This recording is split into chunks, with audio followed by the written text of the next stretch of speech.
بسم الله الرحمن الرحيم اللهم صل على محمد وآل محمد بسم الله النور بسم الله نور النور بسم الله نور على نور بسم الله الذي هو مدبر الأمور بسم الله الذي خلق النور من النور الحمد لله الذي خلق النور من النور وأنزل النور على الطور في كتاب مسطور في رق منشور بقدر مقدور على نبي محبور الحمد لله الذي هو بالعز مذكور وبالفجر مشهور وعلى السراء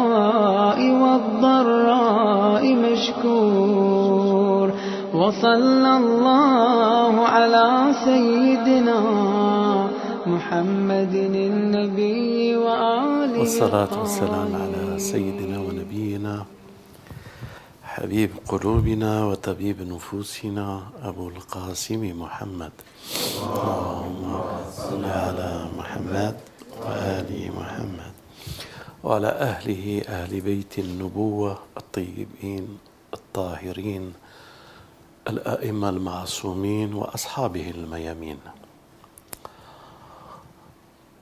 ربي اشرح لي صدري ويسر لي أمري واحلل عقدة من لساني يفقه قولي باسمك اللهم وعليك توكلت وتوكلنا. Aujourd'hui, avec vous, j'avais espéré traiter tout au moins un sujet où il y a une interrogation pour chacun d'entre nous. Et à travers cette interrogation, peut-être que si Dieu veut, une ouverture se fera dans notre façon d'être pour mieux percevoir le mystère de l'inconnu de notre personnalité. Confrontation tous les jours avec nous-mêmes, comme si lorsque Dieu disait à Adam de descendre sur cette terre, il a employé un terme où il a dit « descendez les ennemis les uns des autres », alors que Adam était seul. Mais néanmoins, cette descente s'est faite avec le malin. Et le malin s'est donné pour mission de tout faire pour ne pas connaître notre âme. Ainsi, il lui donne des interprétations et des suggestions pour qu'il puisse un peu en prendre le contrôle. Pour beaucoup d'entre nous, il a réussi pour certains actes ou certains oublis de notre part ou certaines choses que nous faisons sans maîtriser la finalité de la chose par excès ou je dirais par ignorance et par précipitation. Nos actes dépendent de l'urgence et des précipitations que nous avons dans notre vie. Je veux dire par là que nous manquons de patience et quand nous précipitons les choses, nous sommes pressés pour les réaliser. Il y a une partie d'excès dans lequel nous tombons chacun à notre niveau et que la patience est un remède contre l'excès et la précipitation. Dieu, dit-il, pour ceux qui sont doués de sens et d'intelligence, il dit qu'il est avec les patients. Allahumma as-sabirin. Les endurants et les patients appartiennent à une catégorie d'élite où il y a la présence de Dieu. Alors, je commencerai par dire أعوذ بالله من الشيطان الرجيم بسم الله الرحمن الرحيم والعصر إن الإنسان لفي خسر. Par le temps, l'homme travaille à sa perte. Al-Asr veut dire le temps, et le temps qui nous est réparti. Et les excès et la patience dans nos actions nous précipitera vers une désolation. Wal-Asri, inna al-insana lafi khusr. Illa alladhina amanu, excepté ceux qui croient, wa amilu, et qui pratiquent leur foi, qui la mettent en œuvre, et qui pratiquent les bonnes œuvres, wa amilu salihat, wa tawassaw bil haqq, et qu'ils se recommandent la justice, le vrai, et qu'ils se recommandent la patience. En somme, si nous approfondissons nous-mêmes avec l'aide de Dieu, la science du livre, la connaissance du livre, nous finirons par connaître ce que nous sommes. Dieu, lorsqu'il s'est révélé à notre bien-aimé et à notre prophète, et qu'il a fait de lui le sceau de la prophétie, c'est-à-dire que toutes les prophéties y sont intégrées et que toutes les histoires y sont intégrées, là s'impose pour nous une question. C'est la question que Dieu dit que ce livre, il est pour ceux qui se souviennent, pour ceux qui se rappellent. Donc le souvenir, le dhikr du livre, le rappel du livre, a quelque chose d'une importance qui correspond à notre âme. Et connaître son âme, c'est connaître le livre de Dieu. Notre slogan de notre prophète et de nos imams, est quiconque se connaît, connaît Dieu. Donc, quiconque a découvert la réalité de son âme et la personnalité de ce qu'il a fait de cette âme, s'il l'a dirigé vers le livre de Dieu dans la science, il comprendra, il s'élèvera et il s'approchera de la providence, et le destin de cette providence font en lui. Ce sont en lui les actions qu'il fera dans la vie. Donc, nous construisons un monde à travers nos actions. D'abord, nous le construisons à travers la lecture du livre. Le livre est une révélation qui se révèle à nous. Et il est important que dans ce livre qui se révèle à nous, il y a le récit ou les récits des prophètes. Les prophètes ont été chacun missionnés vers une communauté.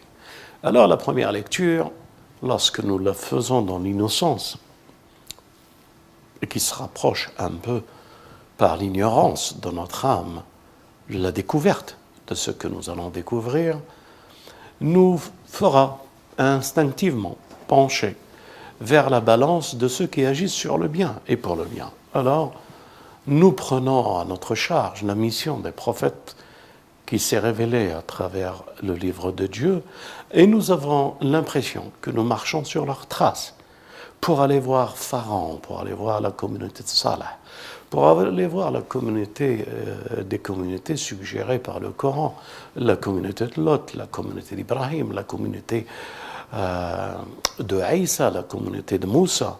Et nous avons l'impression que cette démarche, que nous suivons les prophètes, mais qu'en réalité, connaître son âme, c'est pas à travers une lecture prophétique de la mission d'un prophète, mais plutôt le constat vers lequel il vont vers cette communauté.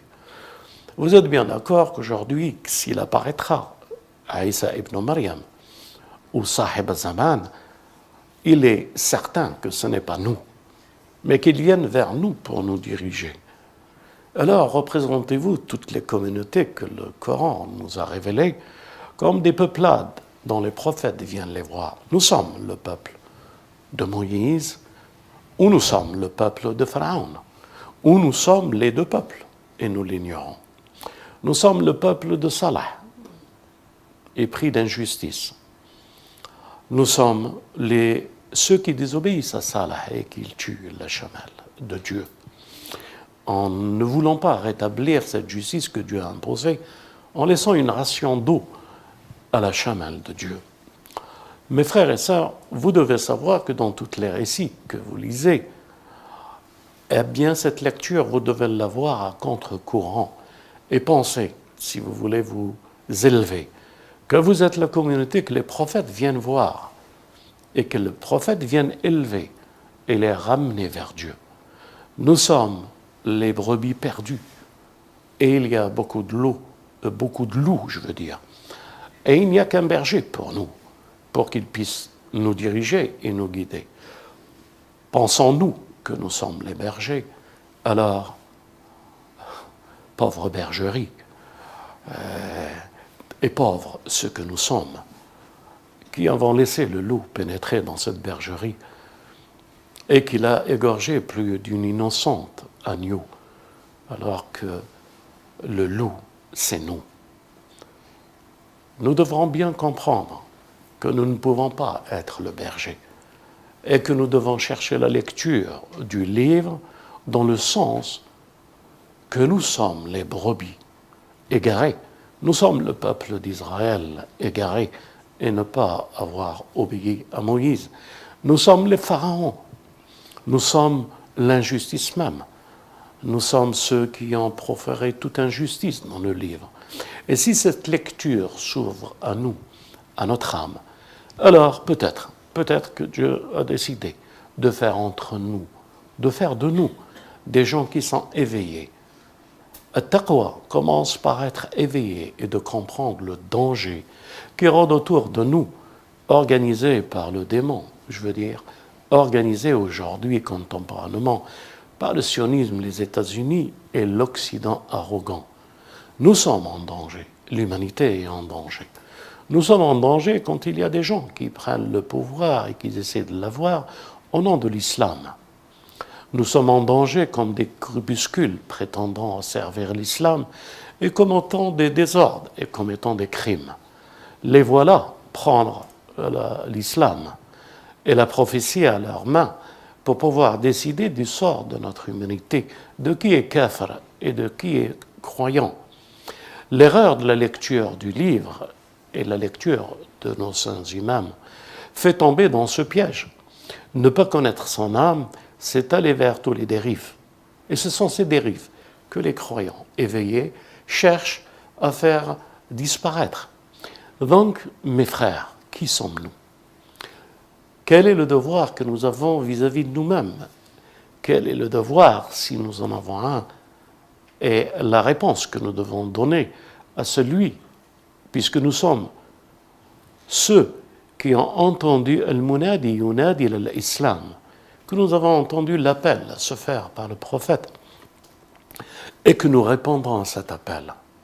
Il nous appelle à une chose, mes frères, ne pas croire aux divinités, aux idoles, mais de croire en un Dieu unique, que rien ne lui ressemble. Il est le créateur de toutes choses. Il est par lui que toute chose a commencé. Il est la fin de toutes choses. Il est le donateur, il est le pourvoyeur. Il est la sécurité même pour les hommes. Il est le savant, l'omnipotent. Il est la miséricorde. Il est le plus grand, qu'aucune image ne peut le représenter. C'est à cette foi qu'il nous appelle le premier degré et abattre les idoles et les faux dieux. Si nous faisons cela, nous comprenons qu'il n'y a qu'un Dieu unique pour tous les hommes et que tous les hommes aspirent, ceux qui sont doués de sens et d'intelligence, aspirent à s'en approcher et à vivre l'intimité avec les croyants, et l'intimité avec leurs imams, l'intimité avec leurs messagers. Mes frères, je tenais à faire un préambule, parce que là où ce soir, si Dieu me le permettra, où je voudrais qu'on parte dans un voyage c'est le voyage de la gnose et de la connaissance. Sachez que Dieu est unique. Il n'est pas un. Il n'est pas un Dieu qu'on peut déchiffrer à travers le nombre, comme certains le pensent, en pensant de faire de la sourate al-Ikhlas une sourate qui définit ce qui est Dieu. Lorsque Dieu dit « Qul, a'udhu billahi minash shaitanir rajim, bismillahir rahmanir rahim, Qul huwa Allahu ahad », il est en train de nous dire d'être convaincu par la langue et de le dire que Dieu est unique. Non pas Dieu est un, chiffre 1, mais non, Dieu est en train de nous dire qu'il est unique, qu'il n'y a rien qui lui ressemble. La hadda lah, il n'a pas de limite à ce Dieu. Al-Ahad, l'unique. En plus, il n'est pas déchiffrable par le nombre, mais il n'est pas non plus limitable dans l'espace. Al-Ahad, ilayh. Il n'y a rien qui puisse le limiter et l'emprisonner. C'est ce Dieu dont vous devez croire si vous avez la pertinence d'avoir compris le tawhid. Alors, Dieu vous a donné une grande grâce en vous faisant connaître qu'il est unique et qu'il est samad. Qul huwa Allahu ahad, Allahu samad. Samad est un mot qu'on avait du mal à comprendre.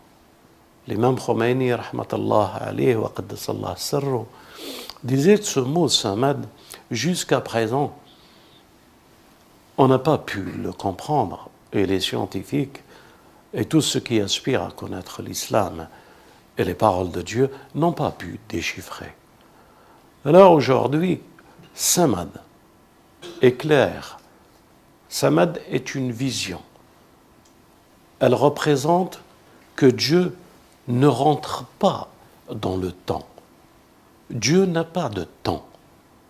L'homme a le temps mesurable que nous connaissons. Dieu, il n'a pas été fait dans le temps. Et Dieu ne vit pas un temps. Le temps pour lui n'existe pas. Dieu est en dehors du temps. Allahu Samad, ça veut dire que Dieu n'a pas de temps. Samad veut dire en dehors du temps. Si nous avons compris qu'il n'est pas un par le chiffre et qu'il n'est pas limitable, ni emprisonnable, ni dans un lieu, et que nous comprenons qu'il est en dehors du temps, alors lam yalid wa lam yulad. Lam yalid wa lam yulad, comme vous le savez tous, veut dire qu'il n'a pas été enfanté. Mais vous devez comprendre par le terme lam yalid, c'est-à-dire qu'il n'a pas eu d'autres dieux avant lui et qui ont fait de lui un Dieu. Lam yalid, il n'y a pas eu avant lui d'autres dieux qui ont fait de lui un Dieu. C'est ce Dieu que nous adorons et c'est ce Dieu que nous voulons connaître pour connaître notre âme. Lam yalid wa lam yulad se termine par wa lam yakun lahu kufuwan ahad. Mais mes frères, wa lam yulad. Il n'a pas été enfanté et il n'enfante pas. C'est-à-dire, et là c'est le plus important dans cette sourate, il n'y aura pas d'autres dieux après Dieu. Dieu ne crée pas des dieux. Dieu crée des créatures. Et les créatures, puisqu'elles sont créées et qu'il n'est pas créé, il ne fera pas de qui que ce soit un Dieu. Ce Dieu ne peut pas faire un autre Dieu. Ce n'est pas qu'il ne peut pas. Ce Dieu que nous adorons ne peut pas avoir d'autres associés. Il ne peut pas avoir un héritier. Il ne peut pas avoir un enfant. C'est-à-dire ce Dieu que nous adorons n'est pas une chose qu'il a besoin d'une chose pour le représenter. Dieu se représente par lui-même, par ses signes.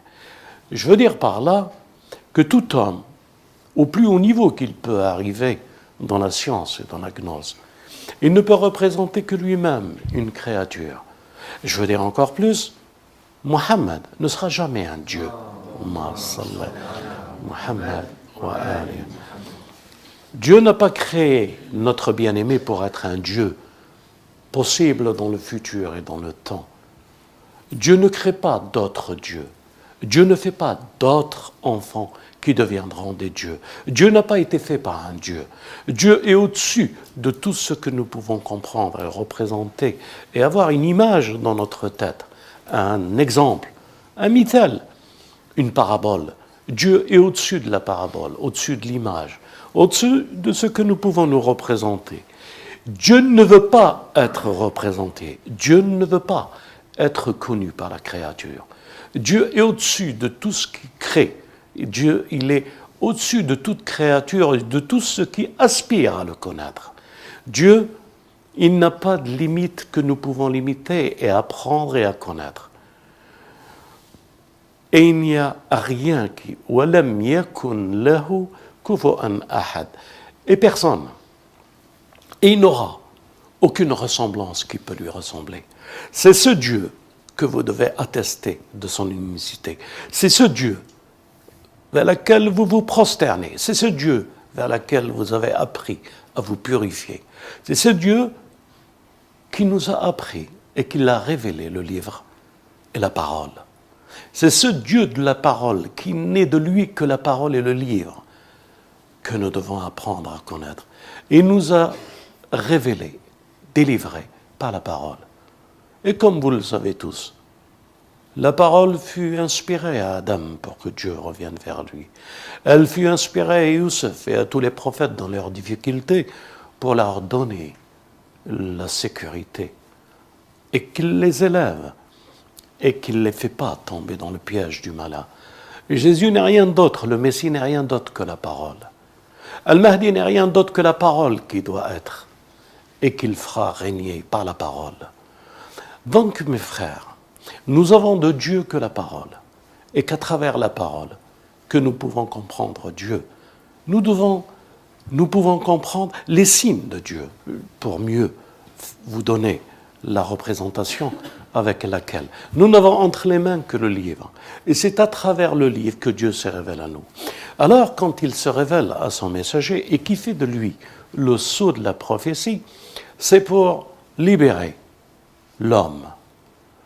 Quand il nous a récité le Coran, c'est pour nous apprendre les sociétés et les conflits permanents que les prophètes et les dignes de rapprochement et de la wilaya puissent nous communiquer et nous faire comprendre. Je veux dire par là, mes frères, lorsque vous lisez la parole de Dieu, lorsque vous lisez et vous cherchez à comprendre la révélation, sachez que la révélation, elle est dans le livre. Dans le livre, elle a un code. Ce code ne peut être défini que si vous avez compris que toutes les histoires, plutôt tous les récits qu'il s'y trouve, c'est votre histoire. Si vous n'avez pas compris que toutes ces histoires, c'est votre âme, alors comment pourrez-vous comprendre et connaître le livre de Dieu?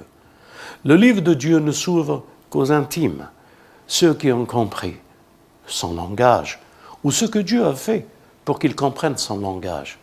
Il ne peut se dévêtir et enlever le voile, le livre de Dieu, qu'à une personne intime. Alors ces intimes, les awliya, connaissent et savent le livre. Et parmi eux, il y a ceux qui détiennent une partie de la science. Et parmi eux, il y a ceux qui détiennent toute la science. Et parmi eux, il y a nous, ceux qui aspirons à la science et que nous n'avons pas. Et que nous cherchons éperdument à connaître notre âme. Qui nous sommes? Pourquoi sommes-nous ainsi? Pourquoi réagissons-nous ainsi? Quelles sont les histoires des prophètes qui nous montrent la réalité de notre âme? Qui sommes-nous? Pourquoi réagissons-nous de cette manière-là? Pourquoi sommes-nous encore à ce niveau-là? Les compagnons de Aïssa marchaient sur l'eau. Nos imams disaient à leur intime, un jour viendra où nos intimes marcheront dans l'air. Qui sont les intimes de nos imams? Qui a compris nos imams? Qui a compris son âme pour connaître son imam? L'enjeu est grand. Alors je me permets aujourd'hui, avec vous, et tout ceci, en préambule, d'ouvrir une porte à laquelle vous ne vous y attendez pas. Je veux dire, vous ne vous y attendez pas aujourd'hui même en Orient, dans les pays de l'islam. Les gens sont encore un peu idolâtres. Je veux dire par là que même certains savants n'ont pas compris le principe de ce qui est Dieu par rapport à leur âme. Ils n'ont pas compris que Dieu est unique. Ils croient encore que Dieu est un. Ils n'ont pas compris que tout ceci est l'ouverture et la clé par laquelle la Fatiha nous entre et nous fait pénétrer dans la science du livre. Mes frères, vous savez tous, ne pas reconnaître les idoles comme étant des dieux nous permettra de comprendre que Dieu n'est pas un objet. Dieu n'est pas quelque chose qu'on peut fabriquer, qu'on peut ressentir avec les sens, le voir, le sentir. Dieu est au-dessus de cela. Mais dans ces signes, il nous a donné des attributs pour le connaître. Alors, il y a encore aujourd'hui des savants illustres qui disent que le nom de Dieu est le Créateur, que le nom de Dieu est le vivant, que le nom de Dieu est le miséricorde, que le nom de Dieu est un nom et un attribut des 99. Une personne disait qu'il y avait quelque chose qu'il ne pouvait pas comprendre ou l'élever pour voir cette réalité de la science. Lorsqu'il disait, ou lorsqu'on pense que Dieu est le créateur, le nom créateur, c'est Dieu, Al-Khaliq, on oublie que tous les attributs de Dieu, lorsqu'on passe par la première étape de la connaissance de Dieu, il nous est enseigné que nous devons abolir les noms, parce qu'il n'y a aucun nom qui représente Dieu. Le Dieu que nous adorons, on ne connaît pas Dieu à travers un nom. Dieu n'a pas de nom. Dieu n'est pas une personne qu'on désigne avec une image. Dieu ne peut pas se représenter avec un nom. Mais parce que nous existons, parce que Dieu a fait l'existence, il a fait la création. C'est la création, à partir de la création, que le nom Al-Khaliq, parce qu'il a créé la terre, que nous lui donnons l'attribut le créateur. Mais Dieu est au-dessus d'Al-Khaliq. Il existait avant qu'il crée. Ce nom ne le représente pas, parce que Dieu, son existence, est au-dessus de la création. Et s'il est au-dessus de la création, ça veut dire que le nom de Dieu est un attribut créateur que nous devons abolir pour s'en approcher. Tous les 99 noms ne sont que des attributs qu'il faut abolir. C'est la créature qui a besoin de ce nom. Je ne sais pas si je suis clair. C'est la création. C'est à travers la création et la créature que nous nous rapprochons vers les attributs pour que nous puissions l'appeler à travers les attributs. Ce qui veut dire que l'attribut divin que nous connaissons par les 99 n'est qu'un support humain de créature humaine pour qu'il puisse s'élever au nom en agissant à travers les attributs de Dieu, en étant une miséricorde pour les autres, en étant une sécurité pour les autres, en étant une muraille pour les autres, en étant, et c'est à travers les actions de l'attribut du nom, lorsque je le vis et je le pratique, je peux m'adresser à celui qui m'a fait. Je ne peux pas m'adresser à celui qui m'a créé sans prendre un de ces attributs de la création pour que je puisse me représenter à travers mes actions et les attributs. Donc les attributs, c'est une méthode que Dieu nous a donnée pour nous élever vers lui, avec lui et pour lui. Ensemble, mes frères, les attributs, puisque Nafy Sifat, nous devons abolir les attributs. Il ne nous restera que le Mishkak, les attributs que Dieu s'est donnés à travers la lumière. Donc, il nous a donné que le haqiqa al-muhammadiyya. Allahumma salli ala Muhammadiyya wa ali Muhammad. Al-mashkak, le symbole de la lumière et de la niche, est représenté uniquement par la vérité, la lumière de notre bien-aimé. Nous ne pouvons pas aller vers Dieu.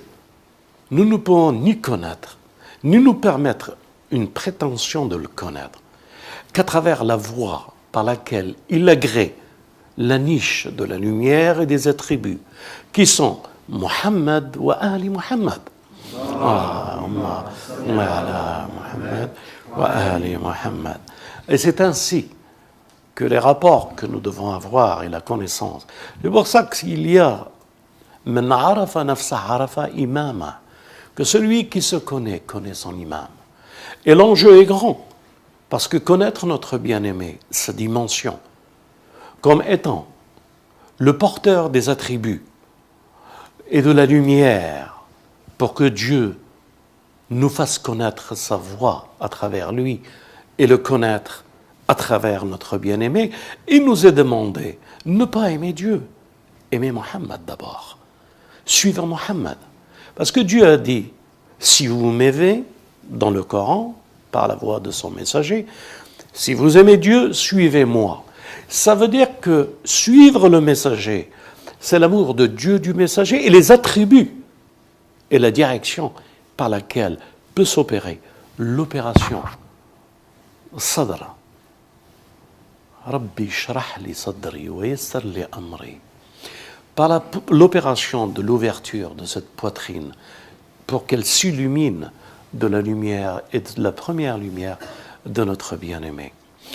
Et ceci, mes frères et sœurs, n'est qu'un préambule. Et j'insiste, ceci n'est qu'un préambule pour connaître son âme. Alors, qui sommes-nous? Qui suis-je? Qui es-tu, Yassine? Qui sommes-nous? Nous représentons un monde, nous représentons le livre de Dieu, nous représentons, où la voie nous est donnée pour pratiquer les attributs, nous représentons tout ce que Dieu a fait dans l'univers. Alors Dieu nous propose la parabole. Vous, la connaissance de cet univers et la connaissance de nos âmes et le lien qu'il y a. Ce qui veut dire que toute existence, dans l'existence, nous avons une part. Nous y avons notre part. En ayant notre part, nous avons tous les conflits du commencement jusqu'à la fin. Nous avons toutes les histoires en nous. Et en nous, il y a tous les conflits des histoires. Et qui sommes-nous? Nous sommes un des prisonniers de l'histoire.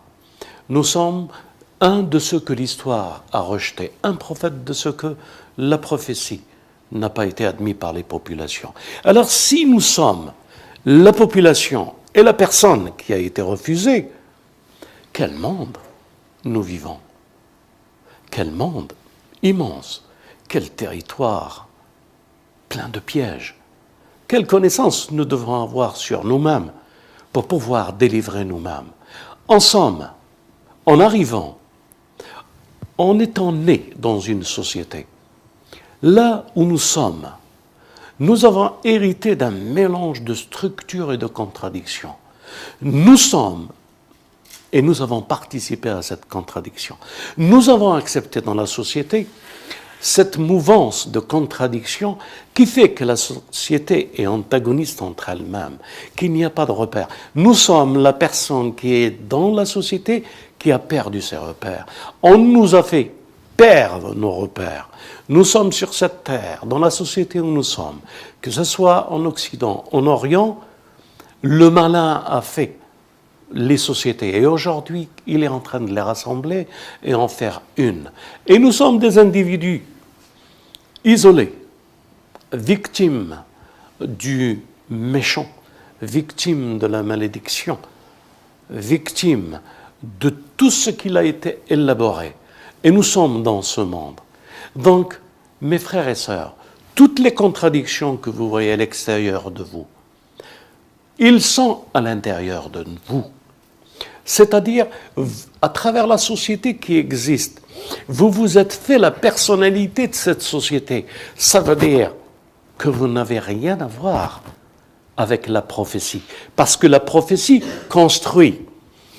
Et la société construit. La prophétie construit un monde. Elle construit la cité. Al-Amin, Al-Balad Al-Amin. L'autre société construit le désordre, la corruption, le vice, le vol, le viol, le mensonge. Et nous sommes construits avec cela. Alors nous tombons dans toute société que l'histoire a fait. Parmi les menteurs, nous mentons. Parmi les voleurs, nous volons. Parmi les, nous faisons. Parmi les corrupteurs, nous corrompons. Parmi les. Il faut s'éveiller que non la société qui nous fabrique et qui fabrique le modèle de ce qu'elle est, en la suivant, mais la refuser et aller dans cette caverne. C'est cette caverne du nom de la société où nous faisons, qui est la première histoire de Ahl al-Kahf. Nous devons être les gens d'Ahl al-Kahf. Pour connaître nos âmes, nous devons sortir. Nous ne devons plus accepter. Nous ne devons plus nous prosterner. Nous ne devons plus vivre comme ils veulent que nous vivons.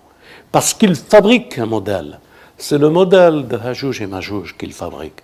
C'est le modèle de la contradiction des vices et de la corruption et du pouvoir et de la mainmise sur toutes les choses, des pharaons. Si nous n'acceptons pas cette société et que nous voulons construire avec notre âme, dans l'âme universelle, alors nous faisons وَعَمِلُوا الصَّالِحَاتِ وَتَوَصَّوْا بِالْحَقِّ. Nous faisons وَتَوَصَّوْا بِالصَّبْرِ. Et c'est ça qui fait que nous allons reconstruire notre âme. Notre âme est défaillante. Nous sommes ici sur terre pour la récupérer. Tout homme qui a accepté d'être et d'exister, c'est parce qu'il a accepté le défi qui lui a imposé et qui nous a été imposé. Notre défi, c'est que nous devons prendre le relais. Nous devons nous construire. Nous devons construire notre famille. Nous devons bâtir la révélation. La révélation est un outil. Et les signes sont un outil pour que nous bâtissions ce monde. Et si nous bâtissions ce monde, alors nous pouvons préparer le terrain pour que le Messie arrive. Pour que Isa ibn Maryam vienne. Pour que Sahib al-Zaman vienne. Pour que Dhul Qarnayn vienne. Et j'aurais quelque chose à dire à des gens qui posent la question si Dhul Qarnayn va venir dans le futur ou dans le passé. J'en viendrai par la suite. Alors mes frères, une bonne action, c'est quoi? C'est quoi faire une bonne action pour construire? C'est quoi cet édifice que l'âme a besoin de support? Vous avez remarqué que les turpitudes et les vices viennent par une défaillance que nous avons héritée de la société. Il faut être menteur pour pouvoir vivre. Il faut être voleur pour pouvoir vivre. Il faut corrompre pour pouvoir vivre. Nous refusons de suivre une société qui détruit l'homme. Nous devons reconstruire notre humanité, et d'abord la nôtre, à travers notre âme. Nous devons mettre en pratique ces outils que Dieu nous a donnés pour bâtir et sculpter ce qu'il voudrait faire de l'homme. Le plan de Dieu est clair, il l'a révélé, et il est au-dessus de nous, dans le ciel. Nous devons faire descendre avec notre âme, le faire descendre et le vivre. Ne pas dire oui, mais ne pas le vivre. Nous devons obliger nos âmes à faire descendre le plan de Dieu sur cette terre, sur nous-mêmes. C'est de cette manière-là que nous allons comprendre quels sont les enjeux. Pourquoi nous ignorons notre âme? Qu'est-ce que notre âme a fait de nous? Et pourquoi nous devons l'assister? L'âme pacifiée n'attend que nous. Et nous n'attendons que les signes de Dieu qu'il nous a révélés. Alors, nous ne devons pas désobéir à ce qu'il nous a ordonné. Obéir à ce qu'il nous a recommandé. Et nous interdire de ce qu'il nous a interdit. Ce sont les prémices, c'est le commencement pour bâtir cette âme et la reconstruire. Donc, mes frères et sœurs, ce que je suis en train de vous dire, c'est la pratique de vos actes qui permettra à l'image de ce que vous êtes, de réaliser ce projet que nous avons pour connaître son âme. C'est comment vous mettez en pratique les valeurs et les paroles du messager et du livre de Dieu. C'est sa parole. C'est la parole de Dieu qu'il dit. Qul. Dans la sourate Al-Ikhlas, toute la sourate, elle ne fait que nafi, l'abolition des sifat, l'abolition des attributs. Sourate Al-Ikhlas, Qul huwa Allahu.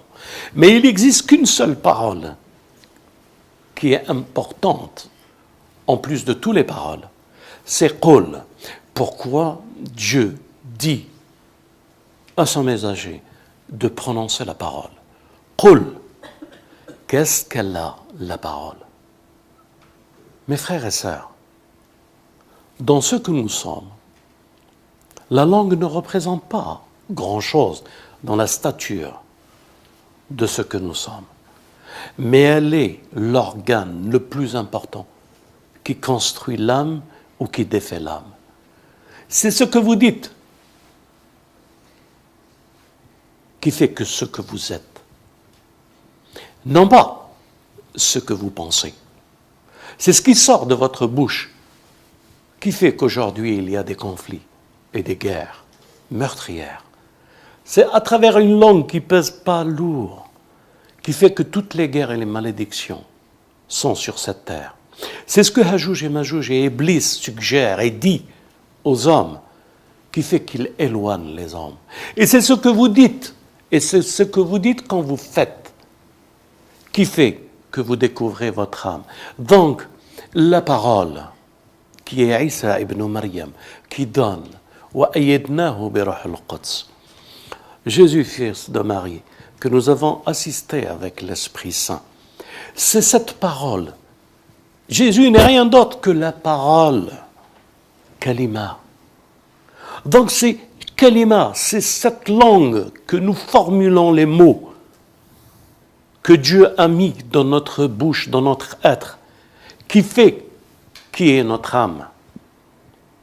Personne ne peut découvrir qui vous êtes si vous n'avez pas formulé à travers des mots et la langue une phrase cachée qui vous représente. Donc ce sont les mots qui construisent. Dhikrillah, dhikrillah, répéter, dhikr, se souvenir, c'est dire. C'est ça le plus important. C'est la communication. C'est pour ça qu'ils l'ont pris comme démolition de la société et de l'humanité. C'est la communication qui fait que les sociétés sont ce qu'elles sont aujourd'hui. C'est le mensonge répété que les gens prennent pour argent comptant et qui suivent bêtement. C'est ceux qui ont fait de la parole un moyen de communication pour que les guerres s'amplifient, pour que les peuples s'entre-déchirent. C'est la parole. C'est ça qui a fait ce que vous êtes. C'est ça qui fait ce que nous sommes. Il m'a dit, je l'ai vu, il l'a dit, je dis. Les anges n'écrivent que ça. Alors, qui sont-ils?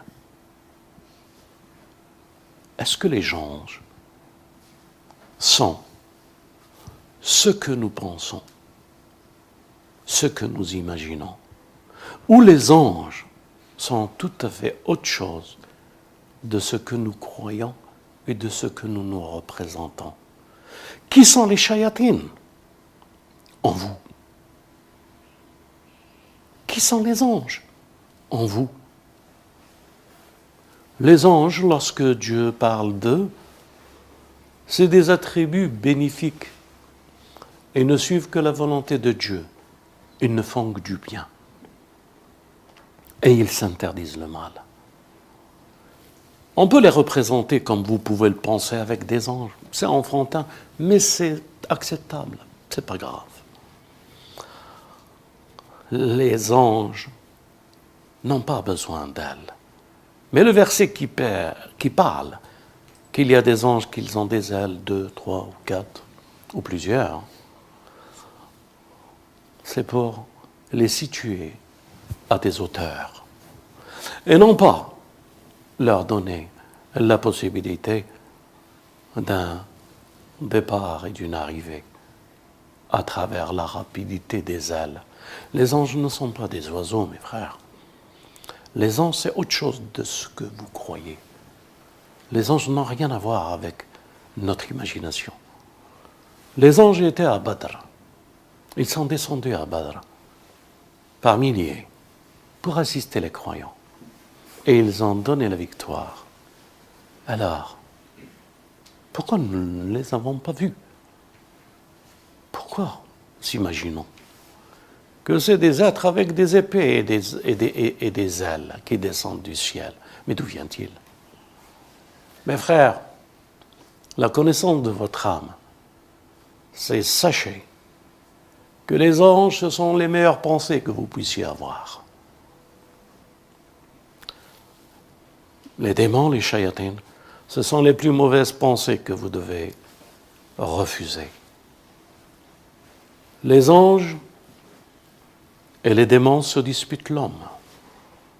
L'homme doit assister une partie par ses actions pour que la victoire totale nous arrive tous.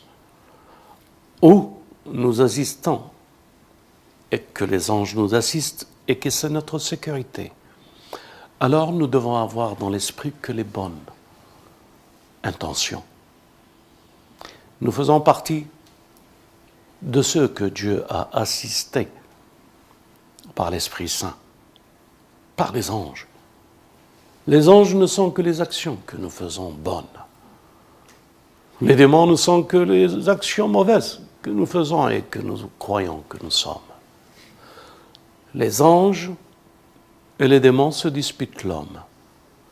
L'homme, s'il veut se connaître, il doit assister, comme ils nous ont assisté à Badr. Il doit assister les anges, parce que les anges sont là pour nous assister. Il doit leur tenir la main.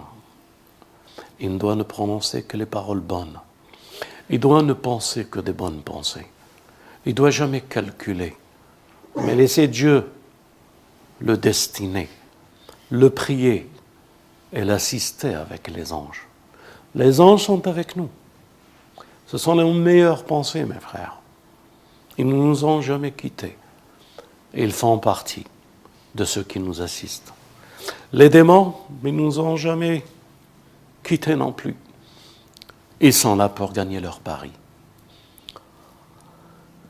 Mes frères et sœurs, vous êtes libres de choisir vos assistants. Vous pouvez choisir les démons par nécessité, et c'est ce que vous faites. Ou parce que vous êtes pressé, ou parce que la société a fait que vous soyez comme ça. Mais sachez, si vous appelez l'assistant de Dieu, Dieu nous assistera à travers ses anges. Ils sont là, par milliers pour nous. Il suffit uniquement de vouloir nous libérer, de désirer l'autre monde, de semer ce qui est bon à travers la parole et les actions bonnes, pour que nous puissions les récolter dans l'autre monde. Nous sommes des semeurs du paradis, ou nous sommes des semeurs de l'enfer. C'est nous les fabricants. C'est nous les fabriqués par la société. C'est nous qui devons dire non à cette société, comme les gens de la caverne. C'est nous qui devons appeler l'assistance de Dieu pour qu'il unisse nos cœurs, pour que nous puissions vivre l'événement de Dhul Qarnayn, l'événement de ce que nous attendons, du Maître des temps, du Messie. Notre mission est de découvrir qui sommes-nous. Alors nous sommes cette parenthèse que nous nous sommes faits. Il suffit peut-être de relever le défi. Vous faites partie du centre Zahra, de cette lumière que l'Occident fera apparaître.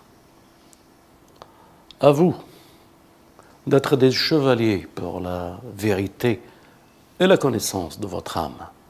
À vous de mettre en pratique toutes les meilleures actions et obéir au Maître, et obéir à Dieu, obéir à son messager. Faire uniquement ce qu'ils nous ont demandé de faire et d'assister nos anges. Nous sommes les âmes des anges. Les âmes du démon essayent de conquérir. Nous devons défendre nos âmes et les connaître. Alors, nous connaîtrons nos imams. Alors, nous serons de ceux qui participeront à cet événement que nous attendons et qu'il est très proche. Mes frères et sœurs, que Dieu nous assiste, qu'il vous assiste, qu'il m'assiste, et qu'il nous donne la victoire sur les ennemis des anges. Anges ou démons, à vous de choisir. Wassalamu alaikum wa rahmatullah wa barakatuh. بسم الله الرحمن الرحيم اللهم صل على محمد وآل محمد بسم الله النور بسم الله نور النور بسم الله نور على نور